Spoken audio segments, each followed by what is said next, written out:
สบายดีเมื่อทุกท่านที่เข้ามาติดตามรับชมพามาเบิ่งบรรยากาศอยู่ท่าเรือหางยาววังเวียงทุกท่านบรรยากาศแถวแม่น้ำสองนะมื้อนี้นักท่องเที่ยวกับบ่หลายปานใดทุกท่านส่วนหลายเป็นนักท่องเที่ยวคนจีนเนาะเขาจะมักขี่เรือหางยาวจังซี่เนาะเลาะชมวิวตามทรายแม่น้ำสองบรรยากาศยามแรงทุกท่านเนาะมื้อนี้เท่านี้จะมีเขาสร้างตึกอาคารสูงเขาเกียรติบริเวณนี้หลายได้ทุกท่านเนาะตัวนี้จะเป็นตึกอาคารที่เขาสร้างใหม่ที่เห็นอยู่ประมาณ4 ตึกเนาะตอนนี้อยู่ขอบเขตนี้น่าจะเป็นแบบโรงแรมเนาะโรงแรมชมวิวแคมป์แม่น้ำสองนี่แหละแถวนี้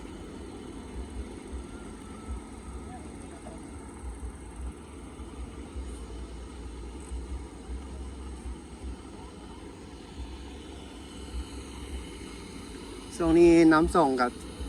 ลดลงหลายเนาะ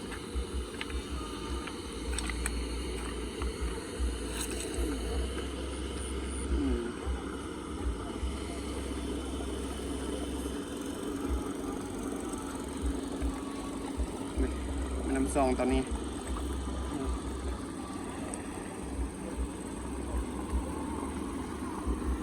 เดือน3 5 เดือน 4น้ำก็จะอยู่ประมาณนี้ทุกท่านแม่น้ำสอง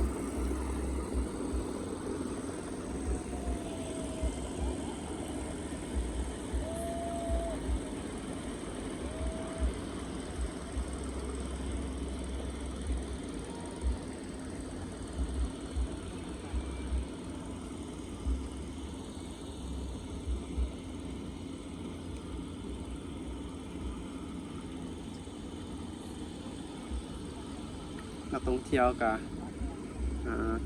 ขี่เรือหางยาวนี่เนาะตามสายแม่น้ำสองนี่ขึ้นไปเทิงแล้วก็ลงเลี้ยวลงมาเนาะมาผ่านจุดนี้คือเก่าจะลงไปใต้กายทำจังลงไปทุกท่านแล้วก็จะขึ้นมาจบอยู่จุดนี้นะนี่เห็นปะตอนนี้เขานักท่องเที่ยวที่เขาไปแล้วเนี่ยกลับมาจอดเนาะอันนักท่องเที่ยวตัวนี้กำลังลงมาเตี่ยเทิงเนาะขึ้นจากนี่ขึ้นไปแล้วก็ลงมา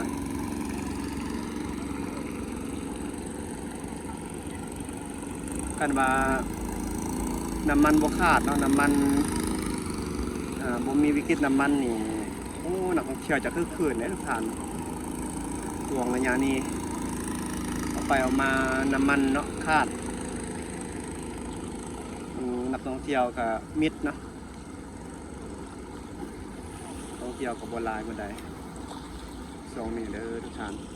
มาอัปเดตให้ทุกท่านเอาเบิ่งนำกันอยู่ที่บรรยากาศที่เมืองวังเวียงเฮาเนาะ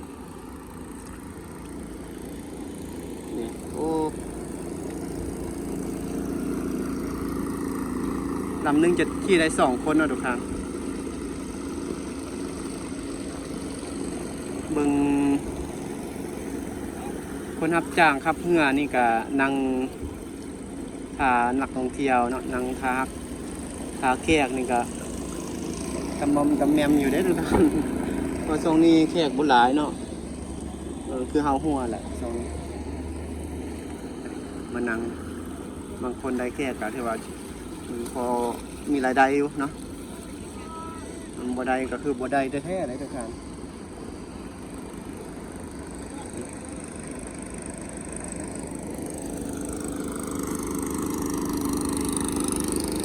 บรรยากาศก็จะประมาณนี้ทุกท่านเนาะพาทุกท่านมาเบิ่งบรรยากาศแถวแม่น้ำสอง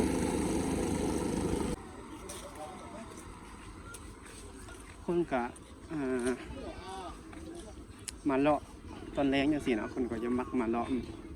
ซื้อเครื่องเนี่ยกะซื้ออาหารการกินเนาะยำแรงหลาดมือตอนนี้พามาเลาะก็ประมาณ6 โมงป่ายทุกท่าน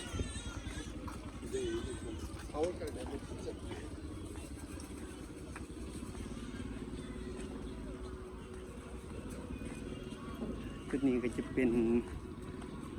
อาหารเนาะ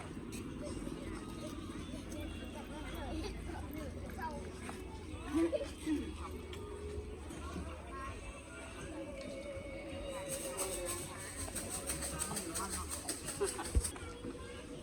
าดมืดวังเวียงนี่เป็นอีกสถานที่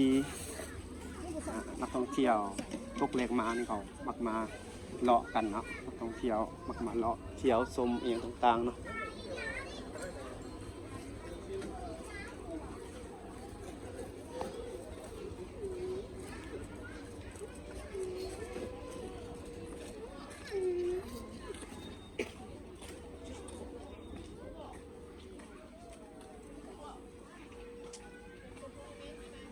โฮมตลาดมืดนี่จะเป็นโฮมเดียวครับ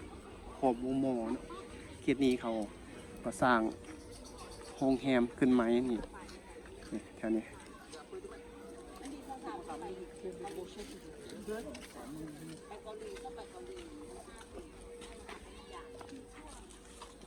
โรงแรมอันนี้โรงแรมสร้างไหมทุกท่าน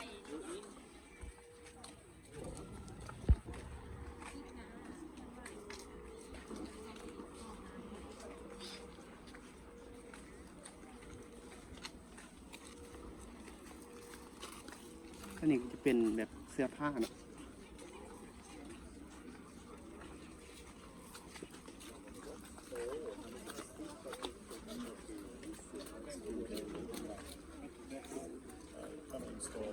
A line, something like a hand going.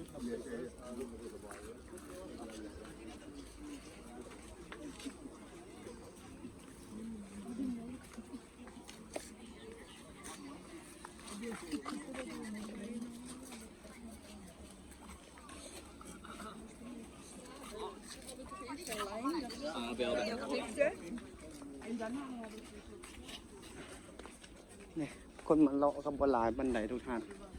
เนาะก็ธรรมดาเหมือนนี้ทั้งนี้ก็เงียบนะเดี๋ยวเราก็จะได้กลับไปทางเก่าเนี่ยทุกท่าน